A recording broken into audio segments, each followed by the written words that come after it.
Hello, welcome to another module in this massive open online course on probability and random variables for wireless communication. In the previous modules, we have looked at various concepts of probability. In this module, let us start looking at another new concept or a new result which is very important in the context of communication. This is the Bayes theorem. Right. So, let us look in this module, let us start looking at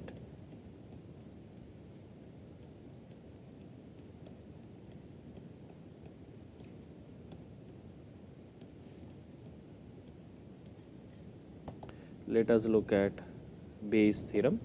For Bayes theorem, what we would like to do is we would like to consider the sample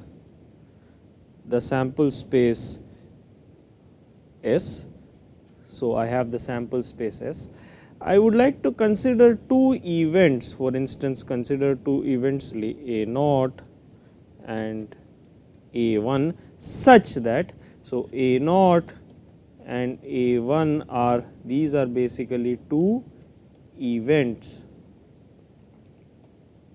and these belong, both A0 and A1 belong to the sample space S such that A0 union A1 equals the entire sample space S and A0 comma A1 are mutually exclusive, that is A0 intersection A1 equals phi. So, we are considering two events A0 and A1 in our sample space H S such that A0 union A1, that is the union of these two events, is equal to the entire sample space S, and these two events A0 and A1 are mutually exclusive, which means that A0 intersection A1 is the null set or the null event phi. Such events A0 and A1 are known as mutually exclusive and exhaustive. So, these events A0 comma A1, so A0 comma A1 are mutually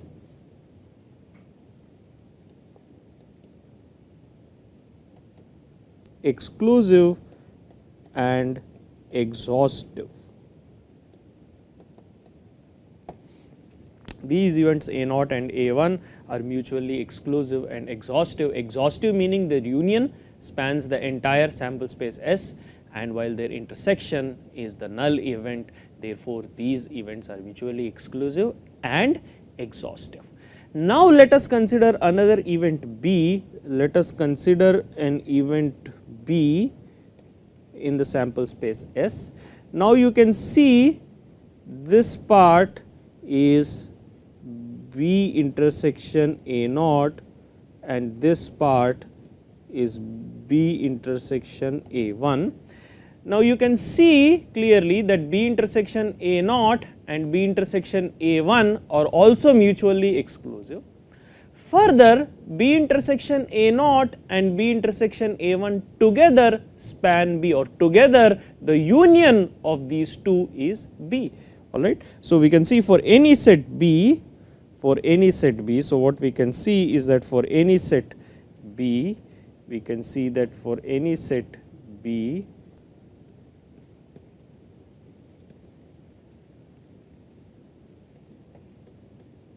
for any set B, B intersection A0 comma B intersection A1 are mutually,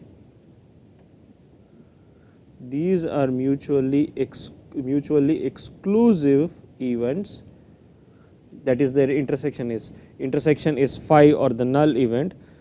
Further, B intersection A0 union B intersection A1 equals the event B, alright. So, we are saying that for any event B, we have B intersection A0 and B intersection A1 are mutually exclusive, that is their intersection is the null event, and B intersection A0 union B intersection A1 is equal to the entire event B. Therefore, if I now look at if I now look at the probability of B. So, now B equals B intersection A naught union B intersection A1.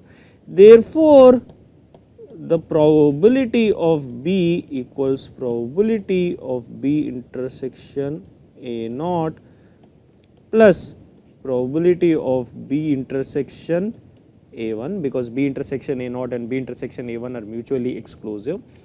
Now, again we know that from the basic definition of conditional probability, we have already shown that probability of B intersection A naught is probability of B given A naught times the probability of A naught. Probability of B intersection A1 equals the probability of B given A1 times the probability of A1. We know from the definition from our conditional probability module that the probability of B intersection A naught is probability of B given A naught times probability of A naught. Probability of B intersection A1 is the probability of B given event A1 times the probability of A1. Therefore, substituting these in the expression above, we have the total probability PB is probability B given A naught, probability A naught plus probability B given A1 times the probability of A1. So, probability of B is the probability of B given A naught times the probability of A naught plus probability of B given A1 times the probability of A1. Now, we also know again that probability of B intersection A naught, again from a conditional probability, is probability of B given A naught times the probability of A naught, and this is also equal to the probability of A naught given B times the probability of B. So, probability of B intersection A naught is the probability of B given A naught times the probability of A naught, which is also the probability of A naught given B times the probability of B. Therefore, from this what I have is, interestingly, I have from this implies that probability of A naught given B equals probability of B given A naught into probability of A naught divided by probability of B. Now, what I am going to do here is I am going to substitute the expression for the probability of B from the previous page, and therefore, what I have is this is equal to probability B given A naught times probability of A naught divided by probability of B given A naught times probability of A naught plus probability of B given A1 times probability of A1.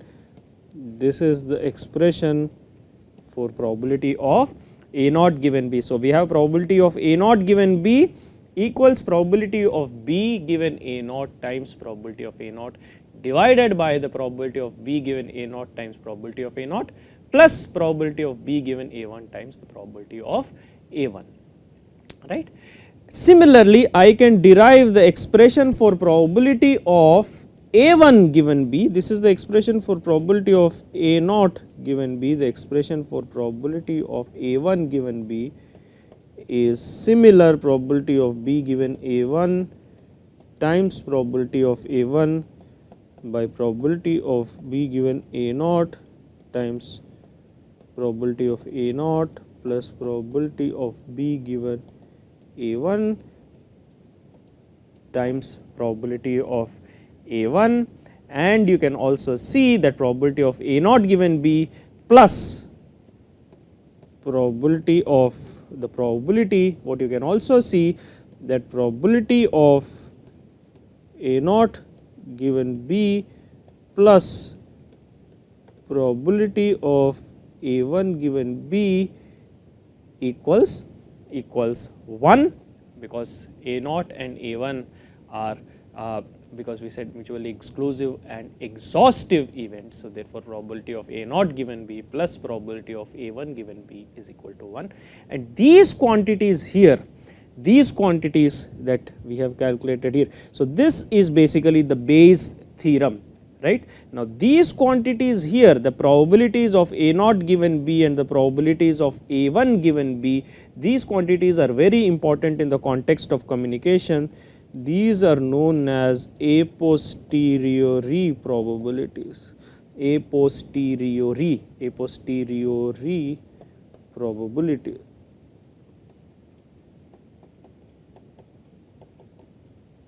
These quantities are very important in the context of communication.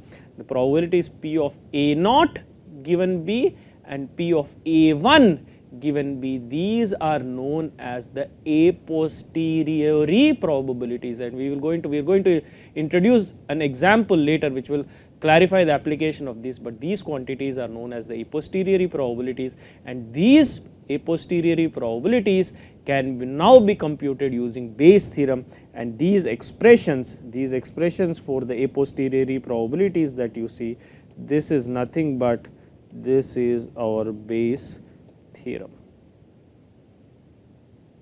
Our Bayes theorem gives an expression for the a posteriori probabilities. These quantities P of A naught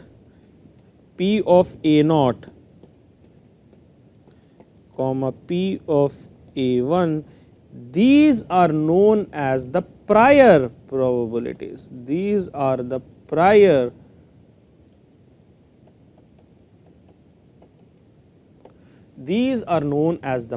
probabilities, and these quantities, probability of B given A naught and probability of B given A1, these are called the likelihoods. These are called the likelihoods. All of these are important terminology in the context of communication or wireless communication. So, if A naught A1, it's A naught A1 are mutually exclusive and exhaustive, right, we have the Bayes theorem gives us a very useful relation to calculate the a posteriori probabilities P of A naught given B and P of A1 given B in terms of the prior probabilities P of A naught A1 and the likelihoods P of B given A naught and P of B given A1. And this is a very important result, and we are going to demonstrate an application of this shortly in the context of the MAP principle or the maximum a posteriori probability receiver. But before we do that, let us extend this Bayes theorem to a general case with n mutually exclusive and exhaustive events AI. So, now let us extend this. So, let us extend this to a general version of the Bayes theorem. So, let us now state a generalized version or a general version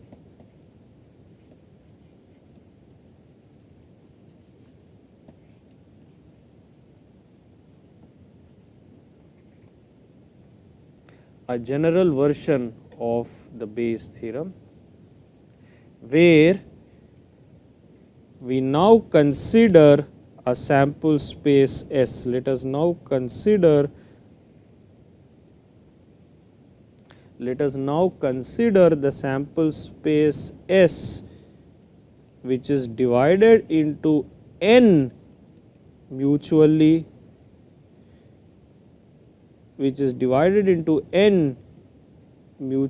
exclusive and exhaustive.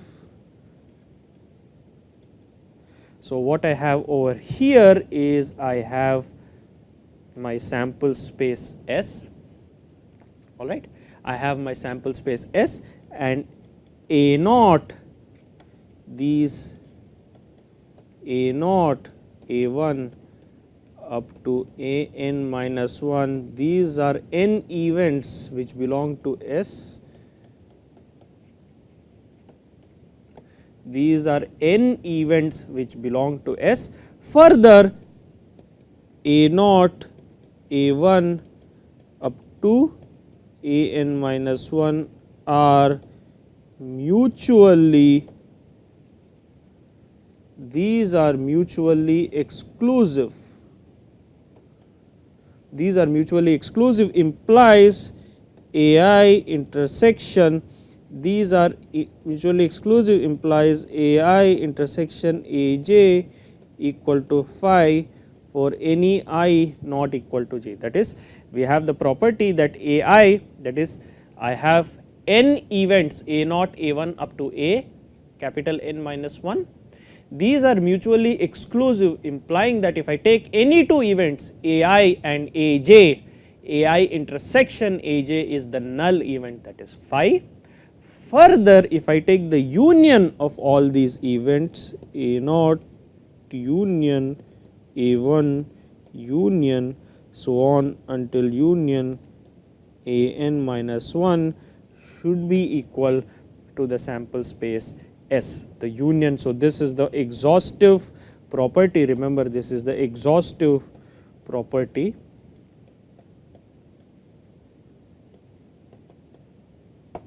Exhaustive implying that the union of all these events is this entire sample space, and mutually exclusive implying that if you take any two events AI and AJ, their intersection is the null event. Basically, in terms of set theory, we say these sets of events a naught, a 1 up to a n minus 1 are a partition of the entire sample space S, that is their union spans the entire sample space S, and these different events or sets are disjoint. That is, if I take any two sets, their intersection is the empty sets. These are mutually exclusive and exhaustive events. And now the Bayes theorem for the a posteriori probabilities, the Bayes theorem gives the a posteriori probability similar to what we have seen before, P of AI given B, P of AI given B is P of, remember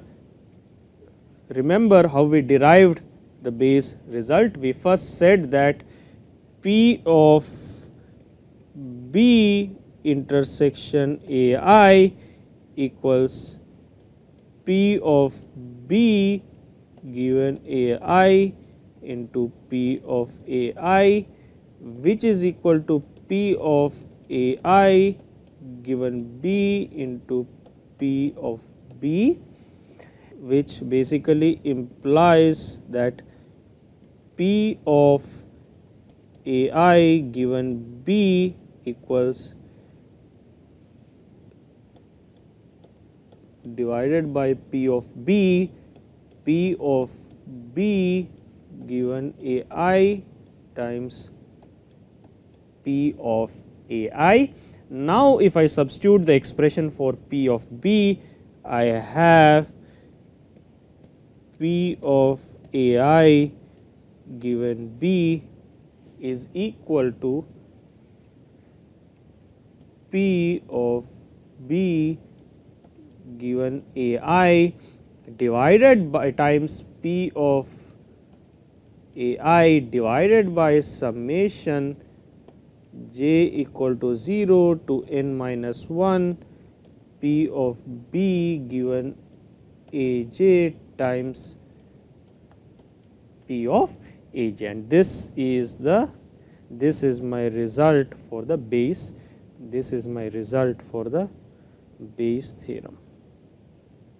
This is my result for the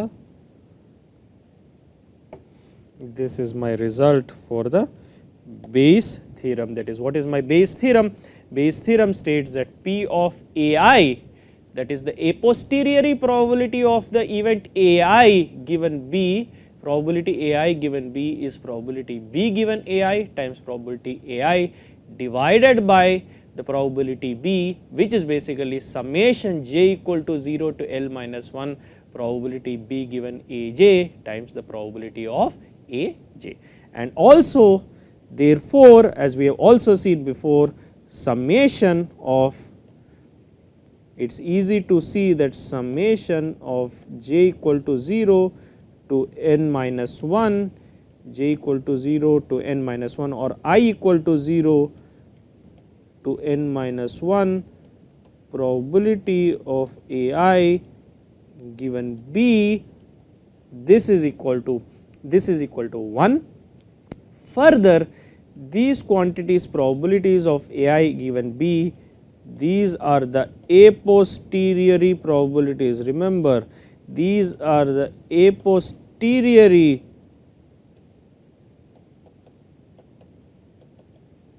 probabilities. These probabilities of ai, these quantities, the probabilities of ai, these are the prior probabilities,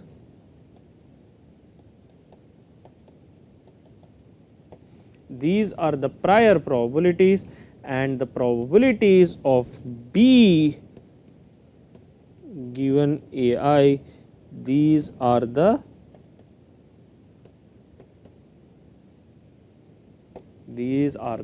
likelihoods, right. So, this is the general expression for the Bayes theorem in terms, that is the expression for the a posteriori probabilities in terms of the prior probabilities and the likelihoods, and we said that this Bayes theorem or this Bayes result is a very important principle in communications. This is used to construct what we call that as the maximum a posteriori, the map receiver, which is something that we are going to, that is something that we are going to look at in our next module. So, we would like to conclude this module here. Thank you very much.